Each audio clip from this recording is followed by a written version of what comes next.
I grew up in a quiet town deep in rural Maine, where the forests seem endless and the lakes are like mirrors, reflecting the stillness of the sky.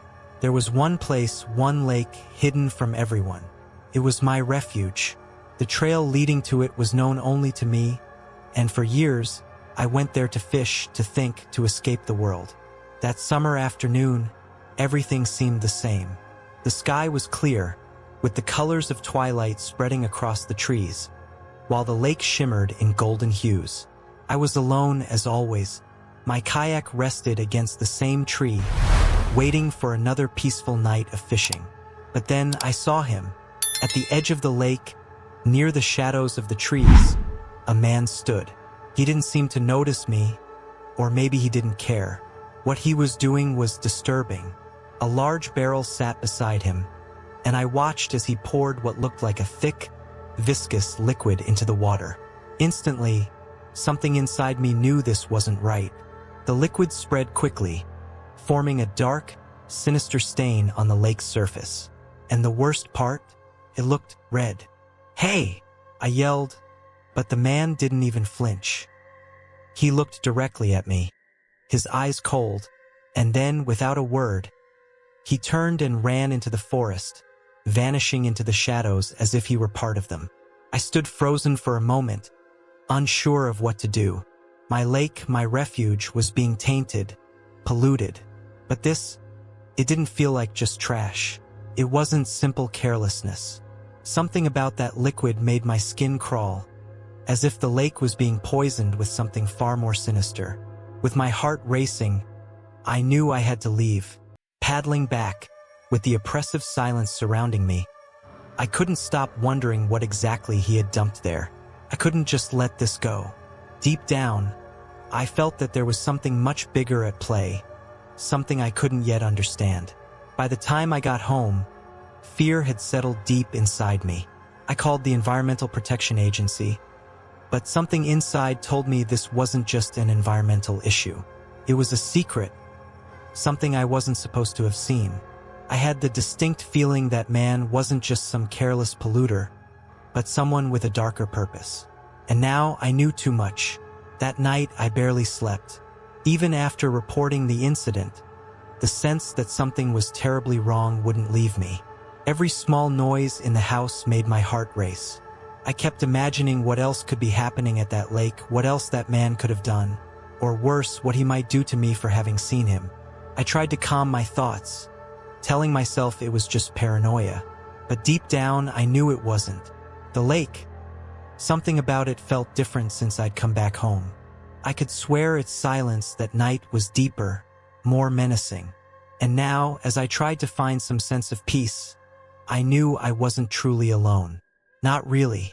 The clock read 2 a.m. when I heard it. A sound, faint at first, like a branch snapping in the forest. I sat up in bed, listening. I tried to convince myself it was just some animal. But then the sound came again, closer this time. It wasn't just a branch, it was footsteps. Someone was out there in the darkness. My body froze, and all I could think about was the man I saw at the lake. Had he followed me? Was he here, near my house? My instincts screamed at me not to turn on any lights, to avoid drawing more attention. But before I could decide what to do, there was a knock. On my window, my heart nearly stopped. "I know you're in there," a raspy voice said from the other side. "You saw me at the lake. We need to talk." I didn't respond. Couldn't. My hands were trembling. My eyes locked on the door. He knocked again, harder this time, and I felt a chill run through me. "If you knew what was happening at that lake, you'd let me explain," he said, his voice calm, almost too controlled for the situation. But there was no way I was opening that door. Every instinct inside me screamed to run, to get out. But where? I was home. There was nowhere to go. Then, before I could make a move, he knocked again, this time more aggressively. "Open this door, or you'll regret it." In that moment, I knew I had to act.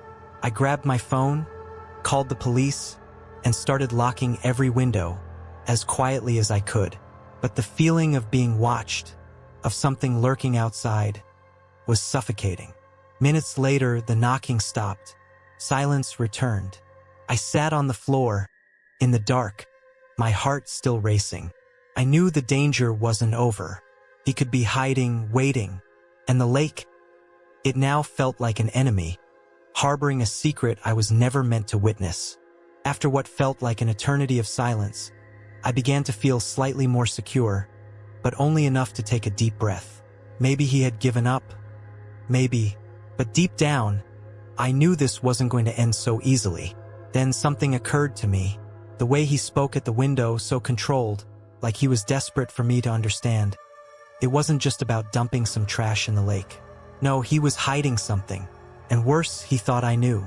I tried piecing it together in my mind, but all I could think about was the color of that dark liquid, the stains it left on the water.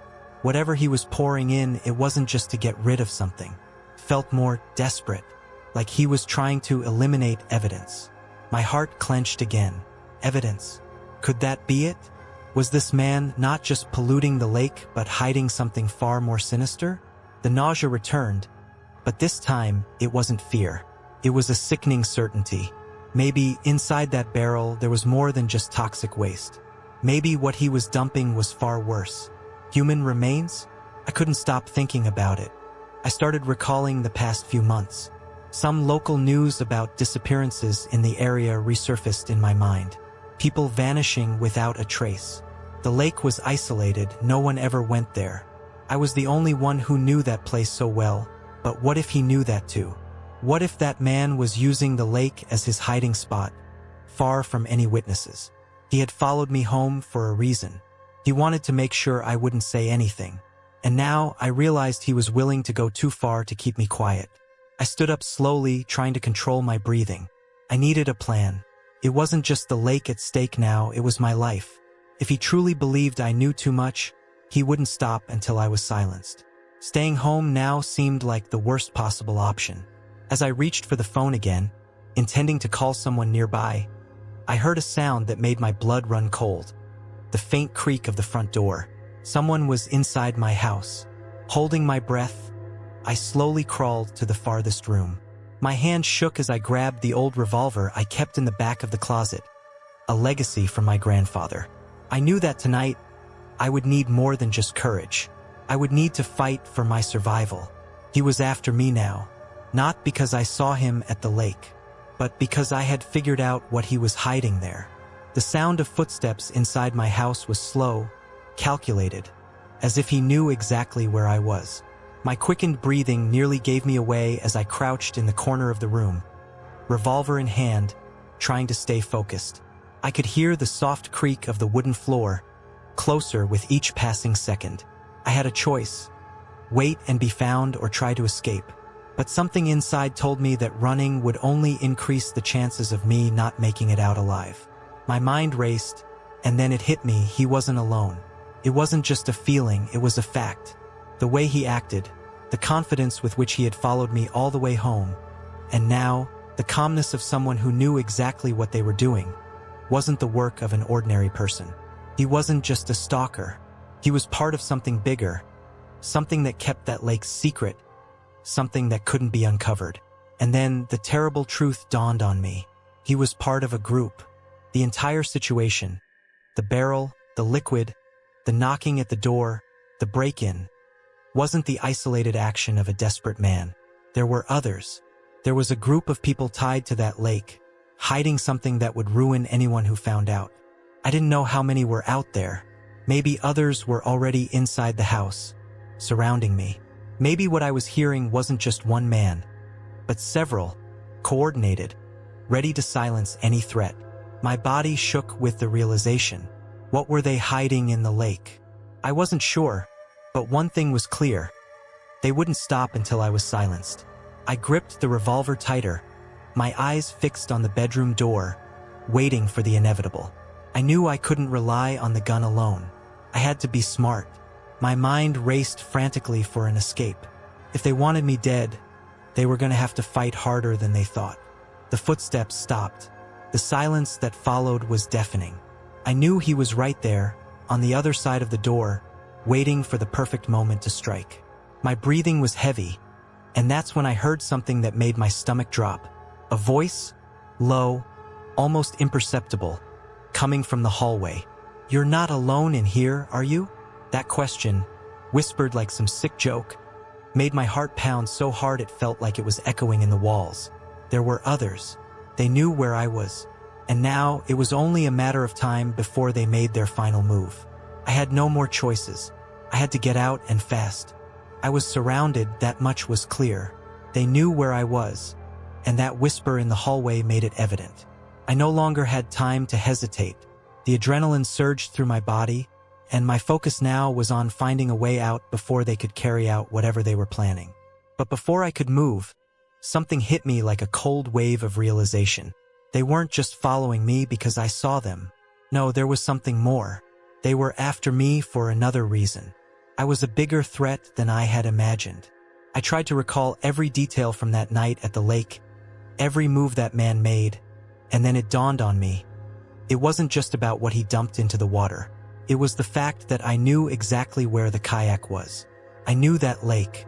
I knew every corner, every tree, every path that led to it. I wasn't just a witness. I was the one person who could expose what they were hiding. That was why they followed me home. It wasn't just to silence someone who saw them dumping something suspicious. I was an obstacle, someone who knew the land better than they did, someone who could connect the dots. They needed me out of the way because I was the only one who could expose what lay at the bottom of that lake. And now I was alone against them. I stood up slowly, keeping as silent as possible, revolver in hand. If I had any chance of escaping, it had to be quick and decisive. My heart pounded, but my mind was clear. I couldn't afford to fail now. I made my way to the bedroom window, which opened out to the backyard, and began unlocking it carefully, listening intently to every sound coming from the house. The footsteps in the hallway resumed, slower this time, as if they were savoring every second. They knew I was here, but they wanted to toy with me, make me feel trapped, helpless. When I finally unlocked the window, I lifted it slowly, just enough to slip outside. The cool night air hit my face, and for a moment, I felt a fleeting sense of hope. But I knew they wouldn't let me get away so easily. I was in the backyard now, with the darkness as my only ally. But something told me they were closer than I realized. That man at the lake, he was just the tip of the iceberg. There was a network, an organized group, using the lake as their hiding spot. And now that I knew too much, they would stop at nothing to ensure that their secret stayed buried. But I wasn't going down without a fight.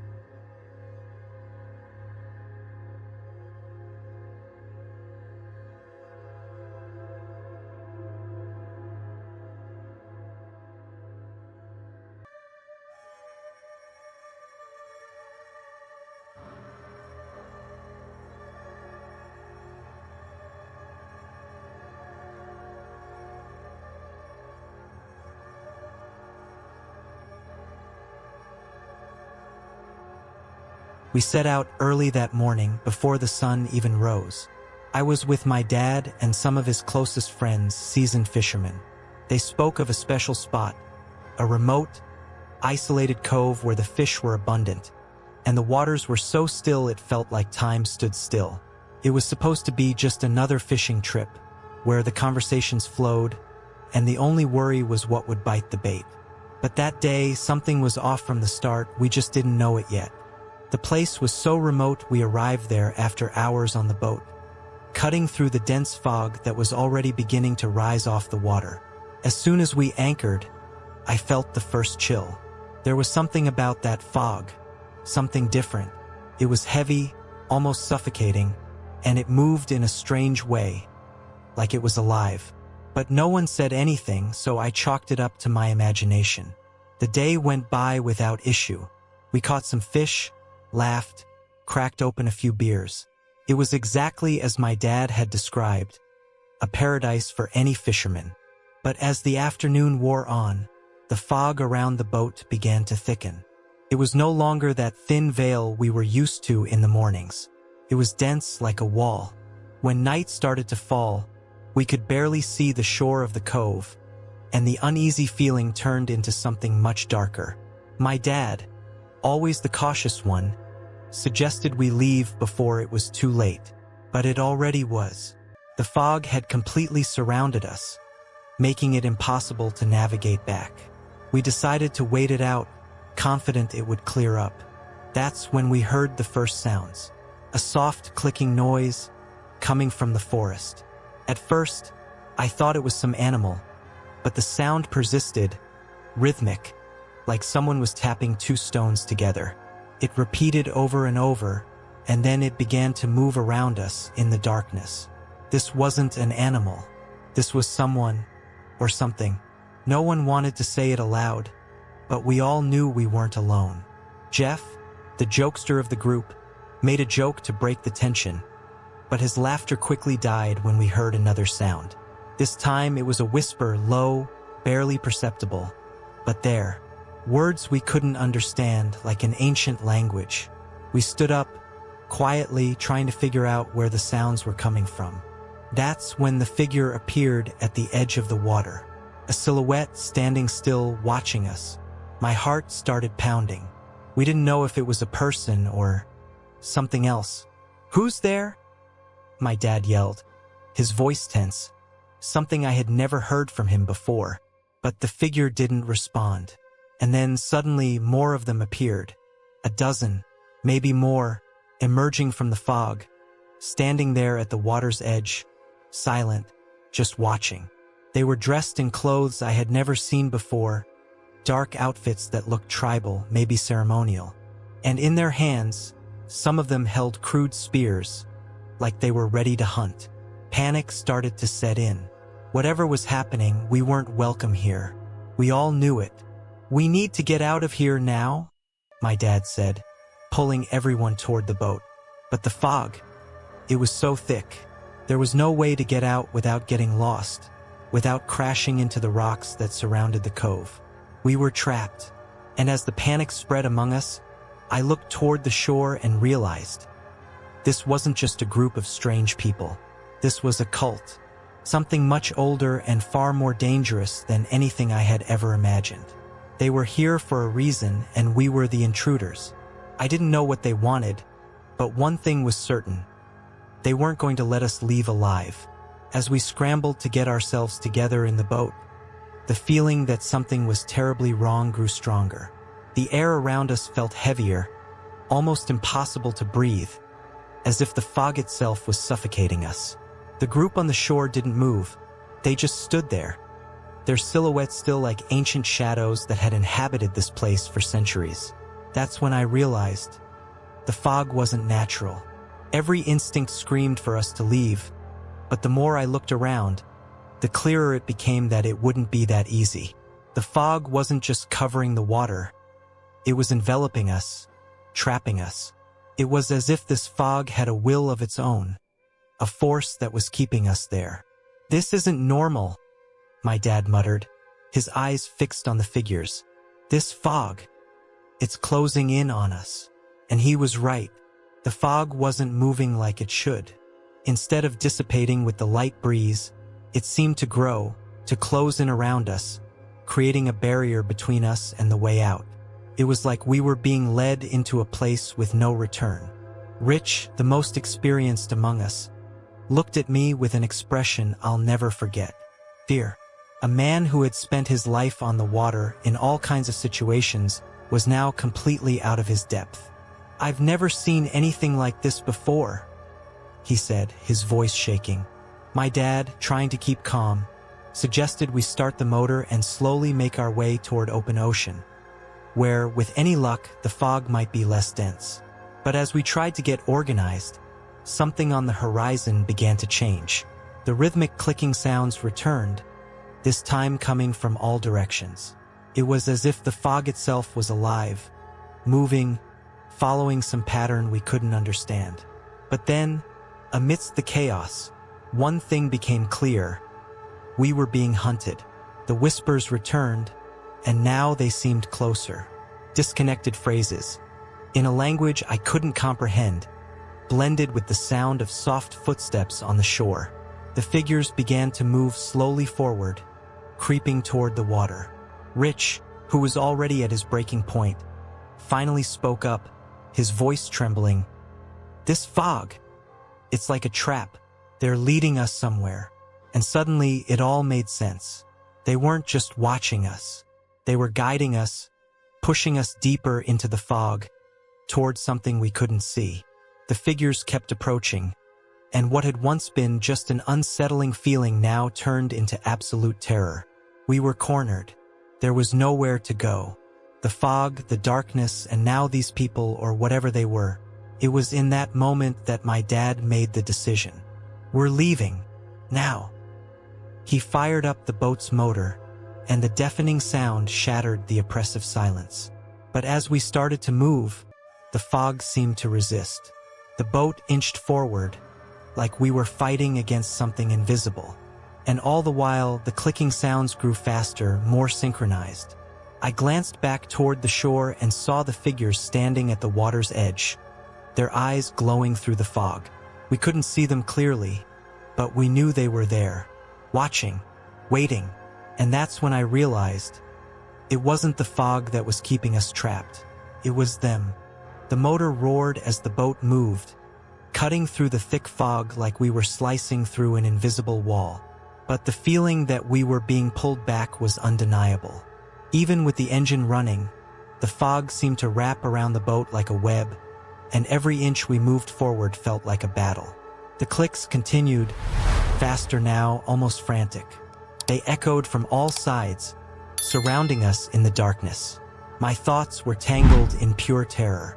These people, or whatever they were, weren't going to let us leave. Suddenly, the boat's engine jolted. Everyone in the boat exchanged wide-eyed looks, not understanding what was happening. Rich was the first to stand and check. "Shit! Something's caught on the motor!" he shouted, his voice trembling with fear. My dad tried to stay in control, but I could see the fear in his eyes too. He threw in or into the water and began paddling, desperate to get us out of there. But the more we tried to escape, the tighter the fog seemed to close in, like we were being swallowed by it. Then, something moved beneath the water. I didn't see it at first, but I felt it. The boat rocked, and a cold current shot up through my legs. I looked over the side, trying to peer through the fog, but everything was a blur, like the world was twisting into a spiral of fear. That's when Rich screamed.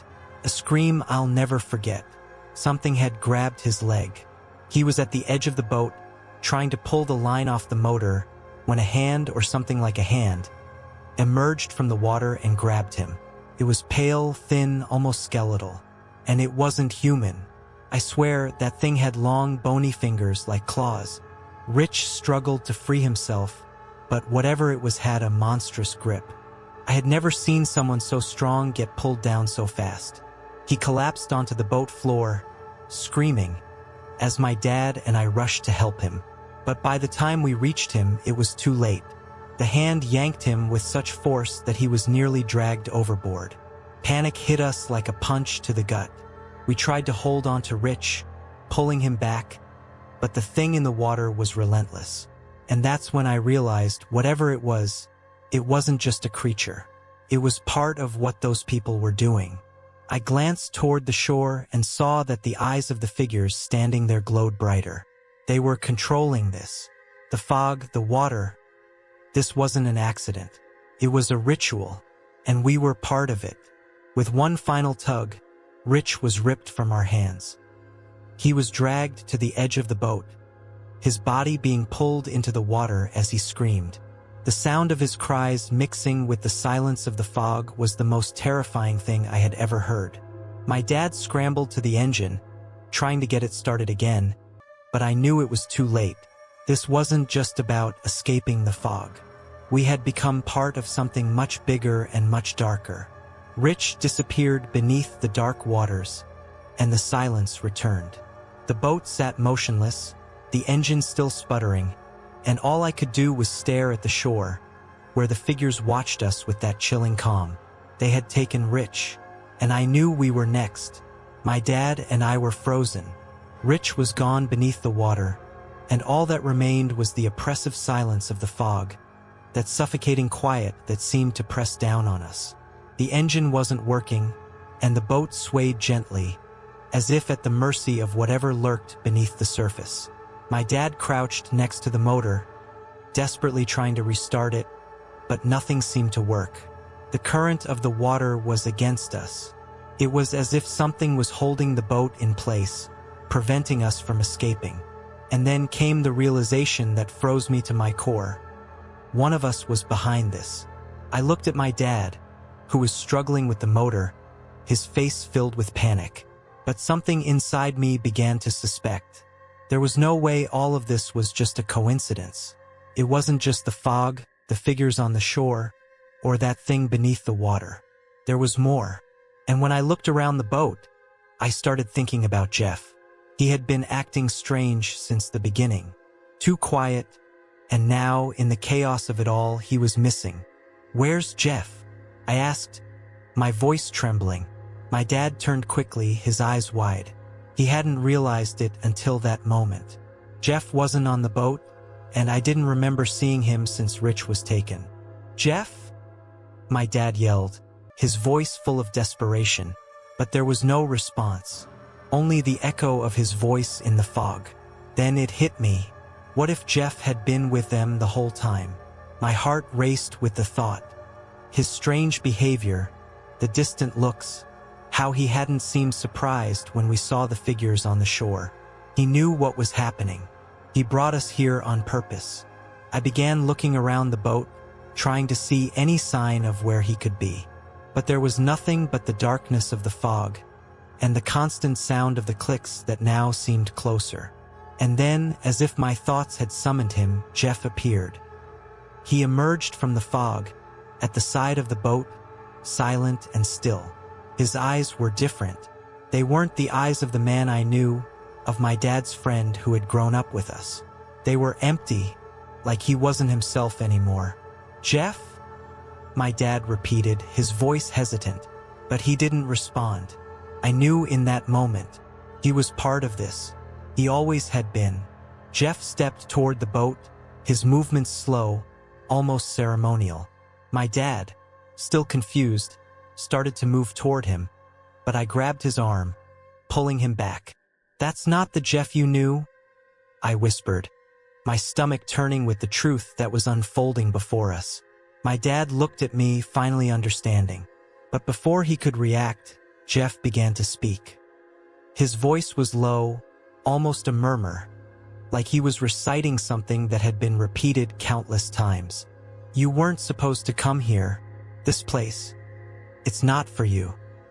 He climbed into the boat, his eyes locked on us, like a predator circling its prey. I could feel the terror rising inside me. He wasn't here to save us. He was here to make sure none of us got out. Whatever was happening in that cove, Jeff was part of it. He had brought us here, delivered us to the fog, to those figures on the shore. And now he was here to finish what had been started. The boat rocked again, and for a brief moment, I saw the glint of something in his hand. A knife, old and rustic, something that looked like it had been pulled from an ancient ceremony. He held it tightly, and his gaze, cold, calculated, made me realize he wasn't going to stop until we were all given over to the fog. My dad, finally regaining his senses, backed away. But I knew Jeff was ready to strike. He was the sacrifice they had been waiting for, and we were the next victims. I braced for the worst, gripping the oar as my only weapon, while Jeff moved slowly toward us. The darkness of the fog closed in around us, and the sound of the clicks grew louder, like a death march. As Jeff approached, holding that rustic knife in his hands, I felt like time was running out. The boat rocked gently on the water, as if the very darkness around us was waiting for the inevitable conclusion. The sound of the clicks continued, now more intense, almost hypnotic, like an ancient call. Something I couldn't understand, but I knew was coming for us. My dad, beside me, was frozen in place. He could barely believe what was happening. The man he had known for years, his friend, was now a real threat. His presence confirmation that we were not only surrounded by fog, but by something much worse. I raised the oar, my hands trembling, trying to prepare for what was about to happen. Jeff took another step, his empty eyes fixed on me as if he were ready to strike. But suddenly he stopped. His eyes shifted to the water, then to the fog surrounding us. It was as if something had distracted him, something we couldn't see. I followed his gaze, my heart pounding, and that's when I understood what was happening. Those figures on the shore, they weren't just watching. They were waiting for something. Suddenly, it all made sense. Whatever had been chasing us, whatever had pulled Rich into the water, and now Jeff, it was part of a ritual. We were the victims, the sacrifice they needed to complete whatever had begun. The fog around the boat seemed to move differently now, as if it was responding to some unseen force. It was thicker, heavier, and the sound of the clicks, those steady, sinister rhythms, echoed across the water, coming from every direction. The ritual had started. Jeff looked at me, his eyes filled with cold, merciless understanding. "You never should have come here," he whispered, like it was something inevitable. "This place, it belongs to them." Before he could take another step, something rose from the water beside the boat. A hand, pale, skeletal, just like the one that had grabbed Rich. But this time there were more of them. Hands were emerging from the water on all sides, reaching for the boat, ready to drag us under. I screamed, swinging the oar at the approaching hands, trying to push them away. But Jeff didn't seem afraid. He knew what was coming. He was ready for it. "It's too late," he said, as the hands gripped his leg, pulling him down with terrifying force. He didn't fight. He surrendered, letting himself be dragged into the water, the knife slipping from his hands as his eyes remained locked on mine. My dad tried to pull him back, but I knew it was useless. Jeff was no longer the man we had known. He belonged to that lake, to that fog. And now he was being taken back to where he belonged. The boat rocked violently as the hands continued to rise from the water, reaching for us. I swung the oar frantically, trying to beat them back, but it felt like they were everywhere, as if the lake itself was alive, hungry for more victims. With one final effort, my dad managed to get the motor running. The sound was like an explosion in the oppressive silence. The boat lurched forward, and the hands, which had nearly grabbed us, disappeared back into the depths. The fog still surrounded us, but the boat was moving, fast, as if we had finally escaped the trap. As we sped away, I looked back one last time. The figures on the shore were still there, standing motionless, watching us fade into the darkness. The sound of the clicks finally stopped, and the silence returned, as if the ritual had ended. My dad and I escaped that night, but something inside me changed forever. That lake, that fog, they were still there, and now I knew what they hid. I knew that we weren't the first to get lost in that place, and we certainly wouldn't be the last. They were waiting, and I knew one day they would find someone else to complete the ritual.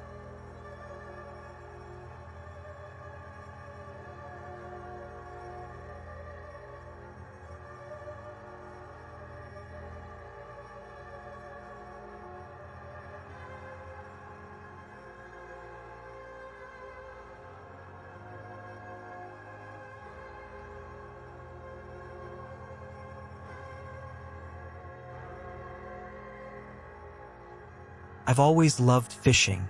There's something calming about being alone on the lake, just you and the still water all around.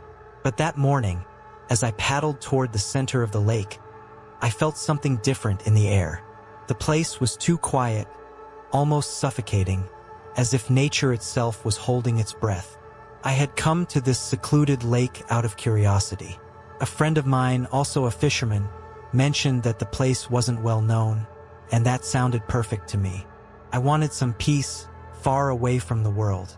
What I didn't expect was to find something far more disturbing. As I was getting ready to cast my line, I noticed movement on the shore, barely noticeable. I grabbed my binoculars and focused. 3 figures, dressed in dark clothes with hoods, stood at the edge of the water. At first, I thought they were other fishermen, but I quickly realized they weren't fishing. They were digging. I kept watching, curious and a little suspicious.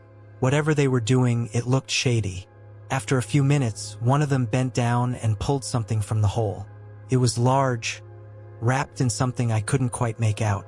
The others did the same, pulling more heavy objects from the ground, like they were unearthing something that had been buried there for a long time. I was beginning to wonder what the hell was going on when they started tossing those objects into the lake. One by one, each item hit the water with a hollow splash, sinking quickly into the dark depths. It made me shiver. Something was very wrong. They didn't see me, or at least they pretended not to. I stayed quiet in the middle of the lake, just watching from afar. When they were done, the three of them disappeared into the forest, unhurried, like it was routine for them. The feeling of unease stuck with me. Whatever those men were dumping into the lake didn't seem like something I should ignore. I wasn't one to get involved in other people's problems, but this was different. My mind wouldn't leave it alone. I had to know what they'd thrown in there. I had to see it for myself. So, paddling slowly over to the spot where they had dumped the objects, I began to fish for something that wasn't on the day's menu. I cast my lines several times, feeling around the bottom of the lake with my hook. Nothing seemed unusual until, suddenly, the line caught on something solid. I tried to reel it in, but it was too heavy, much heavier than any fish I'd ever caught. My heart started to race. I had found what they were hiding. After a few minutes of struggling with the line, I finally managed to pull it up. When the object emerged from the water, my blood ran cold. It was an old safe, small but heavy. It was completely rusted and covered in mud, but still intact. Sitting there, alone in the middle of the lake, with the dripping safe in my hands, I knew I had gotten involved in something I shouldn't have. This wasn't an accident. They were hiding something, and now I was holding their secret. My first instinct was to throw it back, to forget I ever found it. But curiosity, that damned curiosity, got the better of me. I had to know what was inside. The safe was locked, but the rust had damaged the latch. With some effort, I forced the lid open. What I found inside left me speechless. Papers, old documents, filled with codes and numbers. Among them, a photograph of three men. The same men I had seen on the shore, dressed in dark clothes, but without their hoods, their faces clearly visible. And on the back of the photo, scrawled in shaky handwriting, was a single word: witnesses. My heart pounded. I had become a witness. They weren't just hiding objects in the lake. They were hiding stories, secrets, and now I was a part of it. And the scariest part? I knew they would come back. They always came back.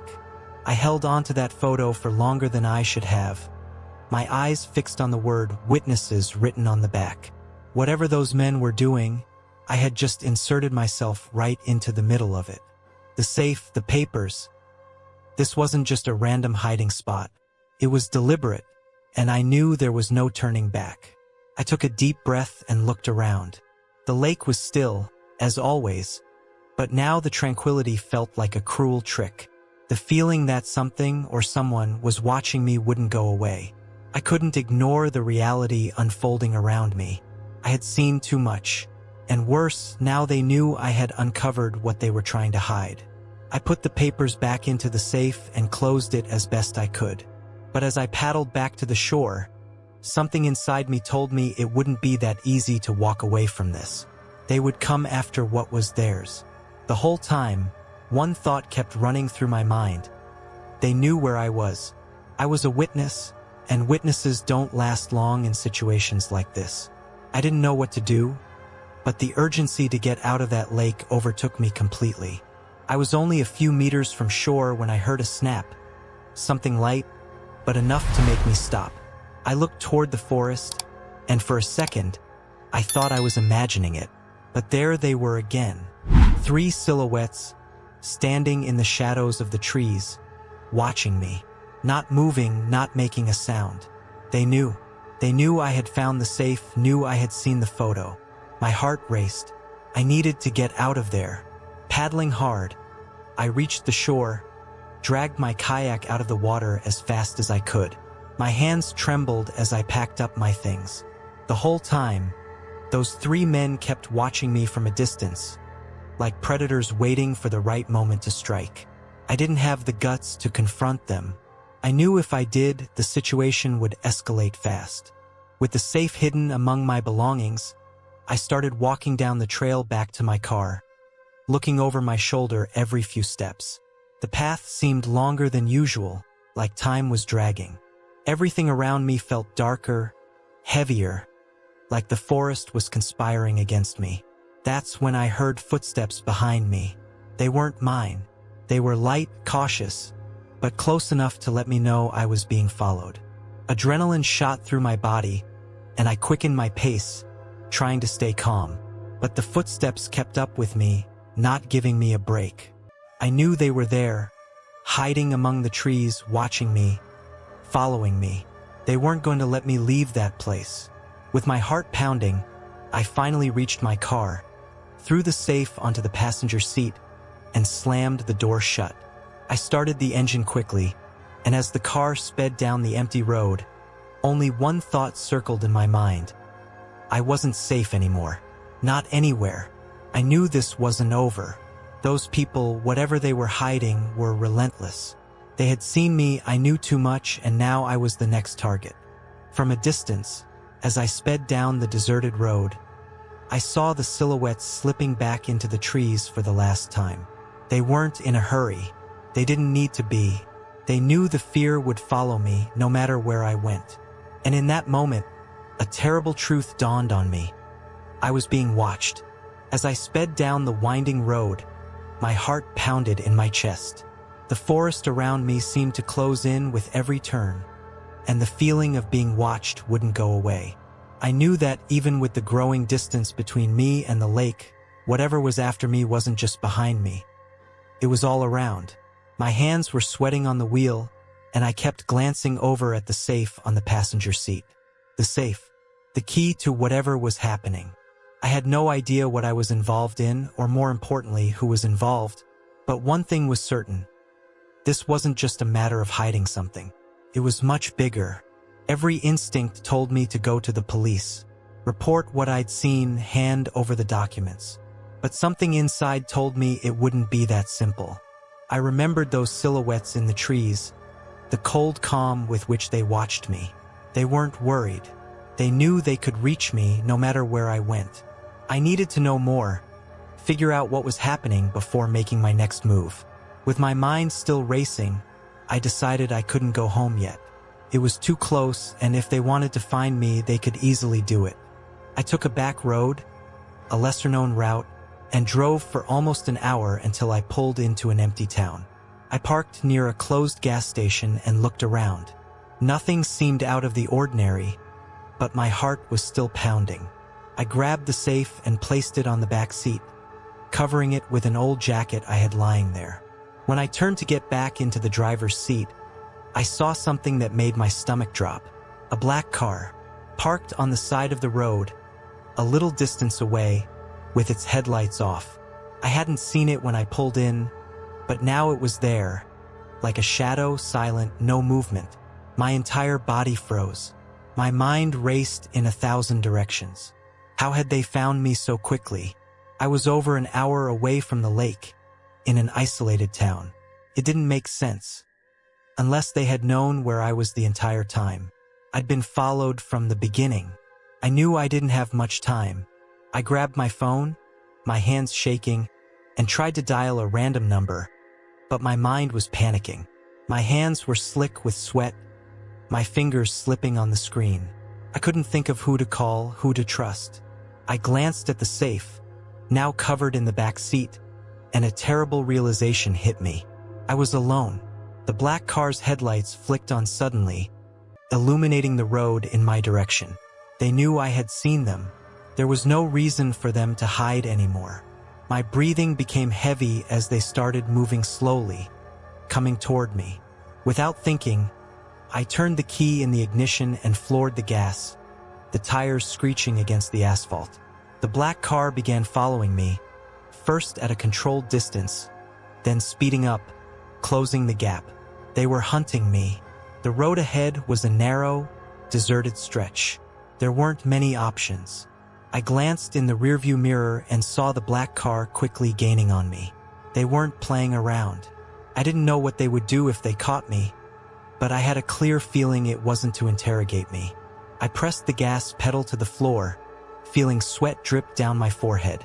The curves in the road were becoming tighter, the forest denser, like it was conspiring against me. Then, as if fate had sensed the weight of the chase, the safe slid off the back seat and hit the floor with a heavy thud. I glanced down quickly, and in that moment, something darted in front of me. The car swerved violently. I felt the controls slipping, the tires screeching against the asphalt.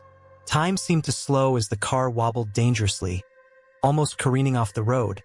But by some miracle, I managed to regain control and slam the brakes. I looked in the rearview mirror.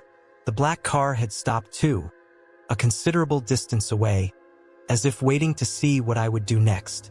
My heart was pounding so hard I could barely breathe. They were toying with me.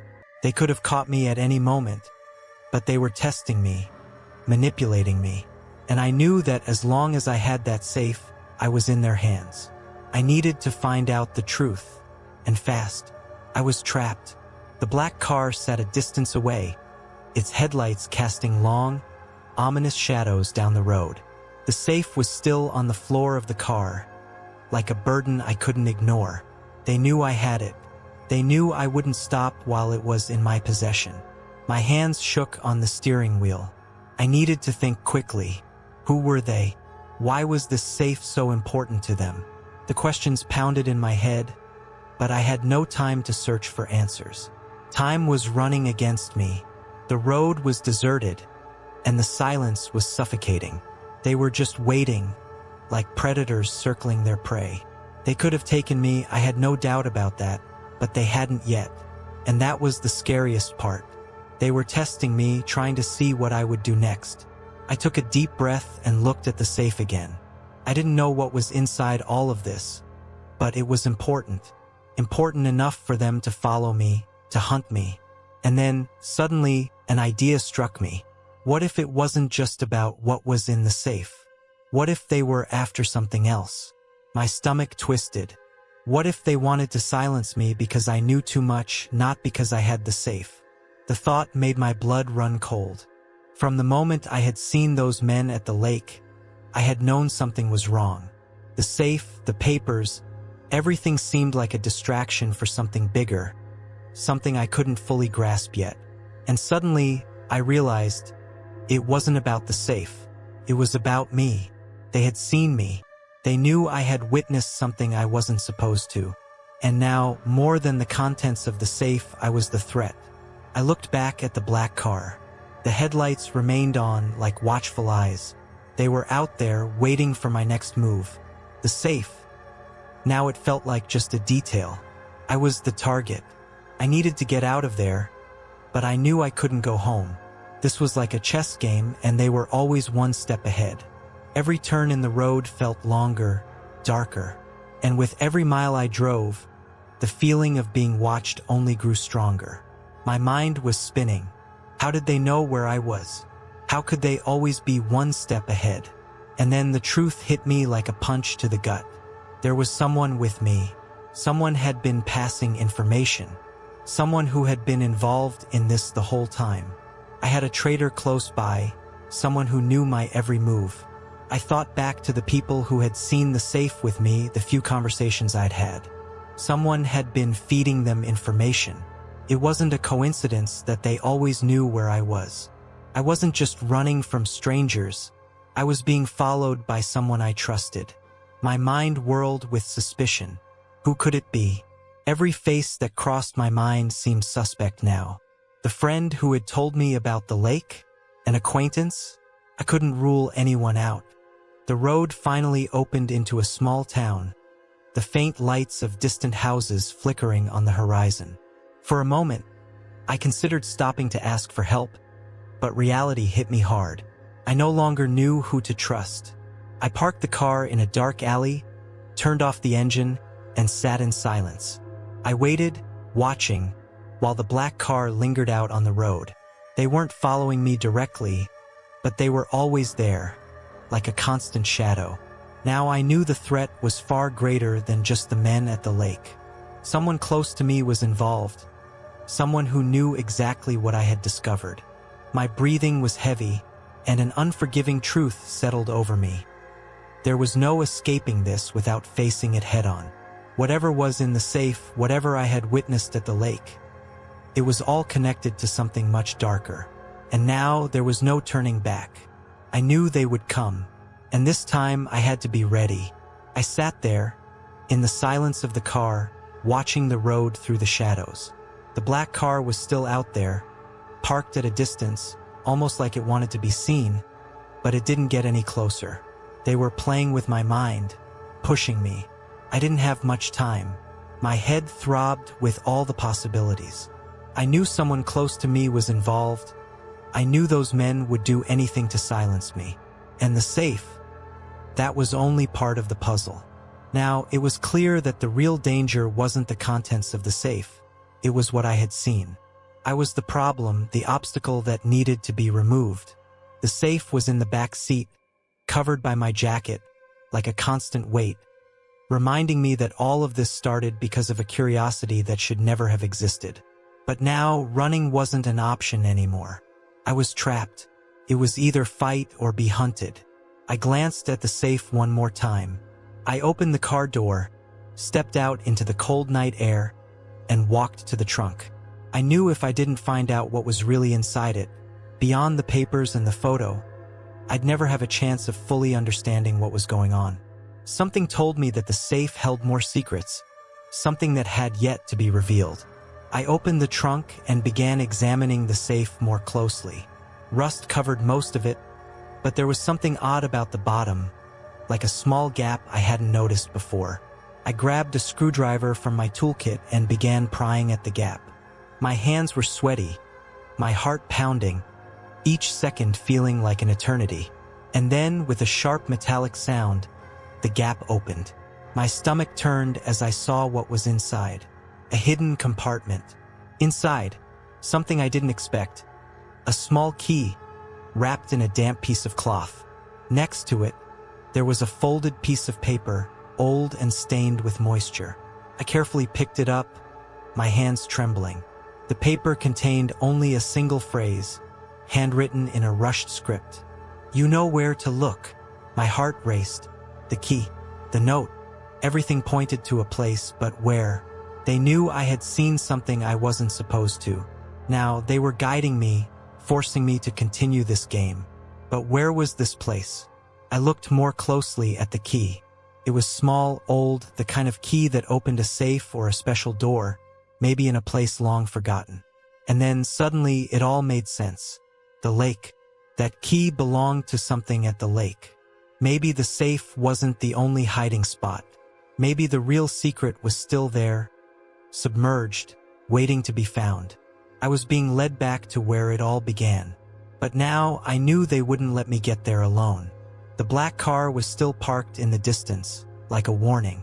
I was being watched, followed. They wanted me to solve the mystery, but they wouldn't let me live to tell the tale.